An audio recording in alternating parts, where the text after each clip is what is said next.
A lot of what we had to make sure that we did with the art style was to, in essence, make it still feel like the post-nuclear world that it was. And that is the kind of the weird 50s, but 100 years after the 50s, if the 50s just stayed the 50s, and then bringing in this idea of Vegas. Josh had one of the first team meetings, and he talked about Vegas as being one of his ideas, but more importantly, that it'd be the Rat Pack era.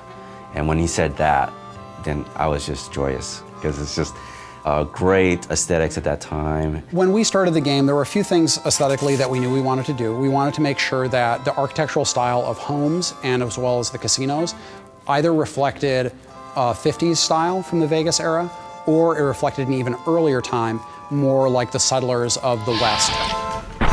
But it's all about Vegas. And so we want to make sure that we have this feeling of sort of this neon, and again, it feels like you're going in there and you're playing around with the mobsters, you're playing around with the Rat Pack. The scope of this game is massive. You have basically a city in the middle of this area, and then the territory stretches all around the city and does stretch out all the way to Boulder City and to the dam. When doing Vegas, we didn't want to neglect any of the surrounding areas around Vegas. We wanted to make sure that we had Fremont Street realized, and we have a location called Freeside in the game before they even hit Vegas. And I think once they get a taste of that, they're going to be suitably intrigued to go, okay, well, if that's Freeside, hell, I wonder what Vegas is going to be like.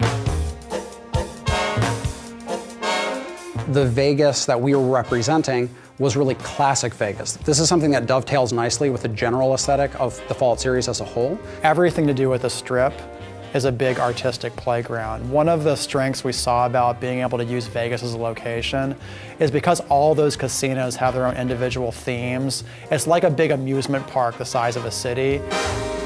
And not only do designers have a lot of fun doing quests for those areas, but artists have a fantastic time going, you know what? We can just play around with this location because that's what Vegas is all about. When I take pictures or give reference and then say, I kind of want to like it like this, I'm kind of going to want to like this, it's very nice to see the artist come back with something that's even better than what I had imagined in the first place. I think people are really going to dig how different it is from the Capital Wasteland and how we sort of captured the feeling of the Mojave.